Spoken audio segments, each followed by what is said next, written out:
महाराष्ट्र एक ऐसा प्रदेश रहा जहाँ पर तमाम बहुजन महापुरुषों का संघर्ष रहा। हमको दिखता है बाबा साहब यहाँ से हमको दिखते हैं, महात्मा फुले का और छत्रपति शिवाजी महाराज का, शाहू महाराज का, तमाम बहुजन महापुरुषों का जो काम रहा वो महाराष्ट्र में रहा। लेकिन इन तमाम महापुरुषों का जो सफलता या फिर इनका जो परिणाम है यह राजनीतिक तौर पर कहीं ना कहीं बहुजन समाज पार्टी के माध्यम से अभी तक महाराष्ट्र के अंदर में देखने को नहीं मिला। क्या बताएंगे, क्या पीछे का इसका कारण मानते हैं? जब 1971 में पुणे के अंदर गाडगे बाबा धर्मशाला में जो युति हुई, उस युति में यहाँ के आरपीआई के लोगों ने, जब भंडारे थे, दादा साहब गायकवाड़ थे और कांग्रेस के लोग थे, तो वो गाडगे बाबा धर्मशाला में युति हुई। तो वो युति ऐसी हुई कि 520 सीट कांग्रेस को और 1 सीट मात्र आरपीआई को, मतलब बाबा साहब को 1 सीट और गांधी को 520 सीट। तो ये माननीय कांशीराम साहब बाहर से देख रहे थे और ये जब कांशीराम साहब ने देखा तो उनको लगा कि ये महाराष्ट्र के जितने भी राजकीय पॉलिटिकल काम करने वाले लोग हैं, कार्यकर्ता, इसमें कोई अवेयरनेस आ नहीं सकता। इसलिए यहाँ महाराष्ट्र के अंदर धुआं निकालते रहे माननीय कांशीराम साहब, लेकिन यहाँ का मोर्चा उन्होंने यूपी और उत्तर भारत में मोड़ किया और वहाँ पर यूपी में 4-4 बार रिजल्ट आता है। तो यहाँ में देहातों में, शहरों में तो हम रहते हैं, बहुत सारे पदाधिकारी, बड़े पदाधिकारी, डिस्ट्रिक्ट के पदाधिकारी जो है वो शहर में रहते हैं। जो भी एक्टिविटीज़ होती है में शहर के लोगों को पता होती है, लेकिन देहात तक पहुंचा नहीं जाता। इस बहाने, इस अभियान के माध्यम से देहात में जाकर भी जन जागृति हो जाएंगी, छोटी छोटी मीटिंगें होगी, कॉर्नर मीटिंगें होती, फुले शाहू, बाबा साहब आम्बेडकर, कांशीराम जी की विचारधारा वहाँ तक लोगों में पहुँचाई जाए। ये जो लोकशाही संविधान बाबा साहब ने हमारे देश में दिया है, उसका इम्प्लीमेंट करने के लिए राजनीतिक पार्टी की ज़रूरत है। जन जागृति हो गई है, लोगों में अवेयरनेस भी आ गया है। अवेयरनेस आने के बाद सत्ता हासिल करने किए बगैर हम लोगों की जो समस्या है वो नहीं छोड़ पाएंगे। तो जय भीम, मैं हूं पराग महेंद्र, आप देख रहे हैं नेशनल चौपाल। इस वक्त हम लोग बहुजन समाज पार्टी कार्यालय वर्धा में मौजूद है और आपको बता दें कि इस देश के अंदर में लगातार आने वाले तमाम चुनाव को लेकर राजनीतिक पार्टियां अपने चुनावी मैदान में हमको नजर आ रही है और ऐसे में तमाम जो पार्टियां हैं वो पार्टियों भी अपने राजनीतिक दावपेच को लेकर कमर कस चुकी है। ऐसे में बहुजन समाज पार्टी ने भी उत्तर प्रदेश के अंदर में जब देखते हैं तो गाँव चलो अभियान के तहत अपने आने वाले तमाम चुनाव का बिगुल फूंक दिया है। अभी देखना यही दिलचस्प है कि किस प्रकार महाराष्ट्र के अंदर में भी आने वाले समय में बहुजन समाज पार्टी राजनीति करने वाले, किस प्रकार इसके आने वाले समय में चुनाव वो लड़ेगी, क्या रणनीति होगी। अभी हमारे साथ में मौजूद है बहुजन समाज पार्टी वर्धा जिले के जिलाध्यक्ष डॉक्टर मोहन रायकवार सर। पूछताछ करेंगे, जानेंगे किस प्रकार आने वाले तमाम चुनाव के लिए इनकी रणनीति होगी। क्या बताएंगे सर? बहुत बहुत स्वागत है हमारे चैनल पर। जय भीम। सबसे पहले मैं आपका नेशनल चौपाल न्यूज़ चैनल का हार्दिक स्वागत करता हूँ। वर्धा जिले की ओर से हम महाराष्ट्र के अंदर जो हमारे प्रदेश अध्यक्ष है एडवोकेट संदीप जी ताजने साहब और हमारे मार्गदर्शक प्रदेश के प्रभारी है एडवोकेट सुनील जी डोंगरे, इन्होंने हमें बताया कि 3 तारीख से 30 अप्रैल तक विश्व रत्न डॉक्टर बाबा साहब आम्बेडकर इनके जयंती के उपलक्ष्य में और बहुजन समाज पार्टी के स्थापना दिन के उपलक्ष्य में गाँव चलो अभियान हमें शुरू करना है। तो 3 तारीख से हमने गाँव चलो अभियान की शुरुआत कर दी है। डॉक्टर बाबा साहब आम्बेडकर जयंती और पक्ष की स्थापना के उपलक्ष्य में 132 बूथ बनाने का संकल्प हमने लिया है। 132 बूथ डॉक्टर बाबा साहब आम्बेडकर के जयंती के उपलक्ष्य में हम वर्धा जिले में भी बनाने वाले हैं। मैं पूछना चाहूँगा कि आखिर क्या कारण है गाँव चलो अभियान, ये गाँव को ही क्यों टारगेट किया गया, क्यों इसको ही क्यों मद्देनजर रखा गया, क्यों शहरों के अंदर में क्या आपका वोट ज़रूरी नहीं है, क्या मानते? नहीं, गाँव में, देहातों में, शहरों में तो हम रहते हैं। बहुत सारे पदाधिकारी, बड़े पदाधिकारी, डिस्ट्रिक्ट के पदाधिकारी जो है वो शहर में रहते हैं। जो भी एक्टिविटीज़ होती है में शहर के लोगों को पता होती है, लेकिन देहात तक पहुंचा नहीं जाता। इस बहाने, इस अभियान के माध्यम से देहात में जाकर भी जन जागृति हो जाएंगी, छोटी छोटी मीटिंगें होगी, कॉर्नर मीटिंगें होती, फुले शाहू, बाबा साहब आम्बेडकर, कांशीराम जी की विचारधारा वहाँ तक लोगों में पहुँचाई जाएगी। और फिलहाल में जो देश में ये जो गोदी मीडिया और मोदी सरकार की वजह से जो भी लोगों में भय निर्माण हुआ है, जो भी प्राइवेटाइजेशन हो रहा है, इसके बारे में लोगों में जागृति लाने के लिए भी हमें ये फायदेमंद होगा। इसलिए हम देहातों से शुरुआत कर रहे हैं, अंतिमता शहर की ओर आना ही है। बाबा साहब की जयंती आने वाली है और बहुजन समाज पार्टी का स्थापना दिन है। इतिहास को लेकर कुछ सवाल पूछना चाहूँगा। आखिर बहुजन समाज पार्टी की स्थापना की क्या आवश्यकता पड़ी और क्यों बाबा साहब की जयंती पर ही बीएसपी की स्थापना हुई? माननीय बहुजन नायक कांशीराम साहब ने जो भी अपना आंदोलन खड़ा किया है, तो बामसेप की नींव रखी सबसे पहले।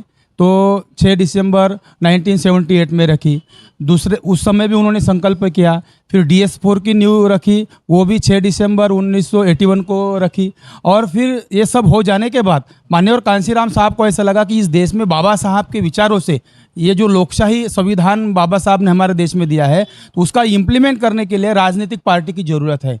जन जागृति हो गई है, लोगों में अवेयरनेस भी आ गया है। अवेयरनेस आने के बाद सत्ता हासिल करने किए बगैर हम लोगों की जो समस्या है वो नहीं छोड़ पाएंगे। इसलिए माननीय कांशीराम साहब ने फुले शाहू बाबा साहब आम्बेडकर विचारधाराओं पर डॉक्टर बाबा साहब आम्बेडकर के जयंती के उपलक्ष्य में 14 अप्रैल 1984 को बहुजन समाज पार्टी की स्थापना रखी। और इसलिए रखी कि डॉक्टर बाबा साहब आम्बेडकर का संकल्प था, डॉक्टर बाबा साहब आम्बेडकर का सपना था कि जाओ और अपने घर की दीवारों पर लिखो कि तुम्हें इस देश की शासन करते जमात बनाना है। ये संकल्प पूरा करने के लिए और सम्राट अशोक का भारत बनाने के लिए डॉक्टर बाबा साहब आम्बेडकर की जयंती के उपलक्ष्य में माननीय कांशीराम साहब ने ये नींव रखी कि उसी दिन पार्टी की स्थापना की। बहुजन समाज पार्टी की स्थापना हम जब से देखते हैं उसके बाद में महाराष्ट्र एक ऐसा प्रदेश रहा जहां पर तमाम बहुजन महापुरुषों का संघर्ष रहा। हमको दिखता है बाबा साहब यहाँ से हमको दिखते हैं, महात्मा फुले का और छत्रपति शिवाजी महाराज का, शाहू महाराज का, तमाम बहुजन महापुरुषों का जो काम रहा वो महाराष्ट्र में रहा। लेकिन इन तमाम महापुरुषों का जो सफलता या फिर इनका जो परिणाम है यह राजनीतिक तौर पर कहीं ना कहीं बहुजन समाज पार्टी के माध्यम से अभी तक महाराष्ट्र के अंदर में देखने को नहीं मिला। क्या बताएंगे, क्या पीछे का इसका कारण मानते हैं आप? माननीय कांशीराम साहब ने फुले शाहू और डॉक्टर बाबा साहब आम्बेडकर के विचारों की और महाराष्ट्र की जनता को अवेयरनेस करने का काम किया। उन्होंने में अवेयरनेस लाने का काम किया। लेकिन यहाँ पर उसके पहले जो RPI नाम की जो पार्टी डॉक्टर बाबा साहब आम्बेडकर के मसूदा के ऊपर बनी थी 1957 में, तो उस पार्टी के लोग यहाँ वर्क कर रहे थे। तो इन लोगों को माननीय कांशीराम साहब ने इनको भी सपोर्ट किया, RPI को भी सपोर्ट किया कि ये बाबा साहब की पार्टी नाम के ऊपर पार्टी बनी हुई है तो ये पार्टी बढ़े।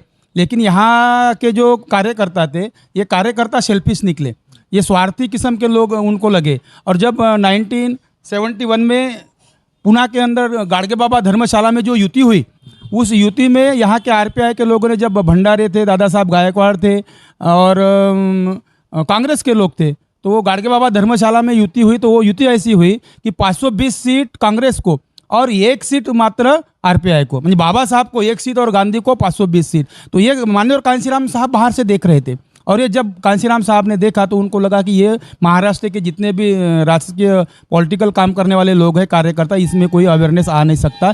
इसलिए यहाँ महाराष्ट्र के अंदर धुआं निकालते रहे माननीय कांशीराम साहब। लेकिन यहाँ का मोर्चा उन्होंने यूपी और उत्तर भारत में मोड़ किया और वहाँ पर यूपी में 4-4 बार रिजल्ट आता है। तो यहाँ पर छोटे छोटे जो गुट है तो स्वार्थी किस्म के लोग रहने की वजह से RPI के यहाँ पर 54 संगठन बन गए। तो ऐसे सामाजिक संगठन और बहुत सारे संगठन बनने की वजह से यहाँ पर रिजल्ट नहीं आए। लेकिन छोटे मोटे रिजल्ट हमने दिए हुए हैं। यहाँ पर हमारे वर्धा जिले में 2 जिला परिषद, 2 पंचायत समिति और बहुत सारे सरपंच, नगर सेवक, नगर उपाध्यक्ष ऐसे हमने वर्धा जिले में दिए हैं और महाराष्ट्र में भी आए।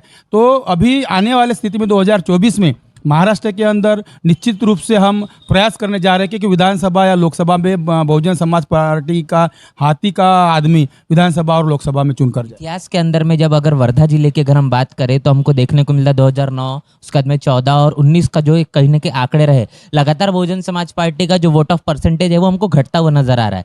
17 था, फिर उसके बाद में 8 हुआ, 8.5 हुआ, फिर वो 3.5 तक के पहुंचा। क्या लगता है ये परसेंटेज बढ़ेगा कि इसी प्रकार घटते रहेगा? नहीं, निश्चित बढ़ेगा। अभी जो कार्यकर्ता ये जो अपने अभियान शुरू किया है, इस अभियान के माध्यम से लोगों में अवेयरनेस आएगा, जागृति आएंगी। और अभी कैसा है, लोगों में जब तक डर पैदा नहीं होता तब तक लोग भी अवेयर नहीं होते। अभी लोगों में डर पैदा हो गया है। महाराष्ट्र के अंदर कैसा हुआ, इसके पहले बहुजन समाज पार्टी को रोकने का काम यहाँ के जैसा अभी वंचित आघाड़ी है, RPI के गठ है, दूसरा एक कहने के विकल्प देखने को मिलता है। पिछला हमने जो चुनाव 2019 का देखते तो VBA ने दूसरा पोजीशन कहने के पाए, एक अच्छा खासा 36,000 प्लस उसको भी वोट मिला है, 36,000 के पास आपको भी वोट मिला है बहुजन समाज पार्टी को। एक बड़ी टक्कर कहने की वो बहुजन समाज पार्टी को VBA के माध्यम से मिल रहा है। तो के वोट ऑफ परसेंटेज को किस तरीके से आप डाइवर्ट करेंगे या किस तरीके से उनको आप मैनेज करेंगे, क्या होगा? नहीं, यहाँ के मतदारों ने और समाज के लोगों ने जो देखा है पिछले वक्त, तो वो किस टाइप से महाराष्ट्र के अंदर राजनीति उन्होंने की और उनको किसने सपोर्ट किया ये भी ध्यान में आ गया है। हेलीकॉप्टर से प्रचार प्रसार उनका चल रहा था, तो ये सब बातें, और उम्मीदवार भी रेडीमेड उम्मीदवार उनको मिले थे। सब जितने भी उम्मीदवार थे सबके सब अभी छोड़कर चले गए, है ना। अभी इस वक्त उन्होंने शिवसेना से युति की, तो ये सब बातें हैं, लोग देखेंगे। और बहुजन समाज पार्टी की युति किसके साथ में होगी महाराष्ट्र के अंदर? फिलहाल तो बहुजन समाज पार्टी कोई पार्टी से युति करने की इसमें मनस्थिति में नहीं रहते। आपको भी पता है कि बहन जी चुनाव के बाद, रिजल्ट के बाद ही युति करना है, तो ऐसे में यहाँ युति के कोई चांसेस तो नहीं है। लेकिन युति जब चुनाव हो जाएगा उसके बाद युति के जो भी डिसीजन है वो राष्ट्रीय नेतृत्व या स्टेट के नेतृत्व लेंगे। गाँव चलो अभियान को लेकर फिर से एक सवाल मैं पूछना चाहूँगा कि उत्तर प्रदेश एक पूरे भारत का अंदर सबसे बड़ा प्रदेश माना जाता है। उस प्रदेश के अंदर के जो प्रदेश अध्यक्ष है विश्वनाथ पाल, ये हर एक सेक्टर स्तर पर जाकर सेक्टर बनाने का काम कर रहे हैं गाँव चलो अभियान के माध्यम से। उसी प्रकार अगर बात करेंगे महाराष्ट्र के अंदर में जो प्रदेश अध्यक्ष है एडवोकेट संदीप ताजने जी, तो क्या ये भी सेक्टर स्तर पर जाकर इस प्रकार बूथ बनाने का काम करेंगे? क्या लगता है आपको, आएंगे बूथ सेक्टर और बूथ तक कर? चालू कर दिया है महाराष्ट्र के अध्यक्ष एडवोकेट संदीप ताजने साहब ने। सेक्टर पर जाकर 3 तारीख से हर गांव में जाकर सेक्टर बनाना, बूथ बनाना चालू किया है। उनके वीडियो भी आए हुए हैं, 3 तारीख से वो लगातार चालू है। और कार्यकर्ताओं में भी उन्होंने जान फूकी है कि आप भी देहातों में जाकर, गाँव में जाकर अपना सेक्टर और बूथ बनाओ। हम भी सब काम में लगे हुए हैं। हम एक सबसे बड़ा कारण देखते हैं कि महाराष्ट्र के अंदर में खास तौर पर अगर बात करेंगे राजनीतिक तौर पर, जहां पर शिवसेना है, बीजेपी है, राष्ट्रवादी कांग्रेस है, ये तमाम पार्टियों का कहने के जो मेन स्ट्रीम का मीडिया वो जिक्र करता है, लेकिन बहुजन समाज पार्टी का जिक्र करना भी पसंद नहीं करता जब तक कि विदर्भ के अंदर में एक बहुत बड़ी तादाद बहुजन समाज की कहने के देखने को मिलती है। क्या कारण मानते हैं इसका? नहीं, आपको सभी को पता है कि यहाँ मान्यवर कांशीराम साहब रहे या डॉक्टर बाबा साहब आम्बेडकर के जो भी आंदोलन हुए, इन आंदोलन को मेन जो मीडिया है, मेन स्ट्रीम का मीडिया है, इन्होंने अवॉइड ही किया था। इसलिए डॉक्टर बाबा साहब आम्बेडकर ने भी खुद का मीडिया बनाया था, मान्यवर कांशीराम साहब ने भी मीडिया बनाया था, और वो बोलते थे कि हमारा होकल मीडिया इम्पॉर्टेंट है, क्योंकि ये जो प्रस्तापित लोग हैं, ये भांडवलदार के जो माध्यम से ये मीडिया भी मैनेज होता है और ये गवर्नमेंट के माध्यम से मीडिया के ऊपर उनका प्रेशर रहता है। तो हमारे को ये जो बहुजन संगठन या बहुजन समाज की जो पार्टी है, इनको वो कभी नहीं दिखाएंगे, आगे भी नहीं दिखाएंगे। अगर मेन मीडिया में हमको दिखाए तो क्या होगा, उनको पता है कि जो अपोजिशन पार्टी है वो कहीं ना कहीं उनके ऊपर प्रेशर बनाती है। इसलिए हम हमारे लोगों में जाकर ही, हमारा मीडिया बनकर ही हम काम कर सकते हैं। हाल ही में एक अभी आपको बयान समाजवादी पार्टी के माध्यम से एक बड़ा कार्यक्रम लिया गया, जिस कार्यक्रम के अंदर में मान्यवर कांशीराम साहब की मूर्ति का अनावरण किया गया। क्या बताएंगे, बहुजन समाज पार्टी के संस्थापक और इनकी मूर्ति का अनावरण कर रही है समाजवादी पार्टी के अखिलेश यादव, क्या कारण मानते हैं इसका? बहुजन समाज पार्टी जिस समय बनी, या मान्यवर कांशीराम साहब ने 4 बार गवर्नमेंट यूपी में बनी, उस समय मान्यवर कांशीराम साहब का और बहन मायावती जी का विरोध करने वाले यही सपा और के मुलायम और अखिलेश है। अभी जब कांशीराम साहब नहीं रहे तो उनको ये नेता मान रहे हैं, उनकी मूर्ति का उद्घाटन कर रहे हैं। ये जो दोगली राजनीति है उनकी लोगों के समझ में आती है। ये कहना है कि वो वोटों की राजनीति करने की, बिल्कुल वोटों की राजनीति है। उनको ऐसा लगता है कि बहुजन समाज पार्टी के जो कोई भी वोटर है या शेड्यूल कास्ट के जो वोटर है, मान्यवर कांशीराम साहब को मानने वाले जो वोटर है, उनकी अगर मूर्ति लगाते हैं तो हमारे तरफ डाइवर्ट हो जाएंगे। ये राजनीति करने का उनका प्रयास है, लेकिन हमारा वोटर इस टाइप की राजनीति करने के बावजूद भी उनकी तरफ नहीं जाएगा, ऐसा हम समझते हैं। आने वाले समय में बाबा साहब की जयंती पूरा भारत और विश्व मनाएगा, और इसी के साथ साथ बहुजन समाज पार्टी की स्थापना दिवस भी है। इसको लेकर क्या तमाम हमारे व्यूअर्स को बताएंगे, और खास तौर पर जो बहुजन समाज पार्टी के समर्थक है, बाबा साहब को मानने वाले लोग, उनको क्या बताएंगे? डॉक्टर बाबा साहब आम्बेडकर की 132वीं जयंती बड़ी धूमधाम से पूरे विश्व में मनाई जाती है। भारत में भी बड़ी धूमधाम से मनाई जाती है, और बहुजन समाज पार्टी का हर कार्यकर्ता गांव-गांव में, घर-घर में डॉक्टर बाबा साहब आम्बेडकर की जयंती मनाता है। तो ये जयंती पढ़कर मनाई जाए, या बाबा साहब के जो विचार है, ये विचारों का कार्य करने का संकल्प लेकर ये जयंती कार्यकर्ताओं ने और सभी लोगों ने मनाना चाहिए, ऐसा मैं कहना चाहूँगा। क्योंकि ये संकल्प करना चाहिए बहुजन समाज पार्टी के कार्यकर्ताओं ने कि हमारा पक्ष इस दिन स्थापित हुआ और इस पक्ष को ऊंचाई तक ले जाना है, और इस पक्ष का पीएम बहन जी को बनाना है, या हमारे स्टेट में मुख्यमंत्री बनाना है। तो ये संकल्प करें कि हमारे 100% बूथ कैसे हो, हमारा 100% सेक्टर कैसे हो, तभी हमारा रिजल्ट आएगा। तो यही संकल्प लेते हुए कार्यकर्ता ने बाबा साहब आम्बेडकर की जयंती मनाना चाहिए। बहुत बहुत शुक्रिया। हमने यहाँ पर सीधी बातचीत की हमारे बहुजन समाज पार्टी वर्धा जिले के जिलाध्यक्ष से। इन तमाम सवालों को लिया, लगातार इन सवालों को लेकर समाज के अंदर में एक भ्रम फैला जाता है कि किस प्रकार बहुजन समाज पार्टी काम कर रही है या नहीं कर रही है। सवाल भी लगातार उठाया जाता है कि बहुजन समाज पार्टी खत्म हो चुकी है, लेकिन कहीं ना कहीं बहुजन समाज पार्टी का काम जारी है। आप अपने अभी सारी बातचीत के अंदर में सुना, क्या आप सोच रखते हैं इस पूरे बातचीत को लेकर? क्या आपकी राय है? कमेंट बॉक्स में जरूर बताएं। बने रहे नेशनल चौपाल के साथ। तब तक के लिए जय भीम, जय भारत। बहुजन विचारधारा को घर घर तक पहुंचाने के लिए हमारे YouTube चैनल को सब्सक्राइब करें, लाइक करें, कमेंट करें, शेयर करें और बेल आइकन की घंटी दबाना ना भूलें।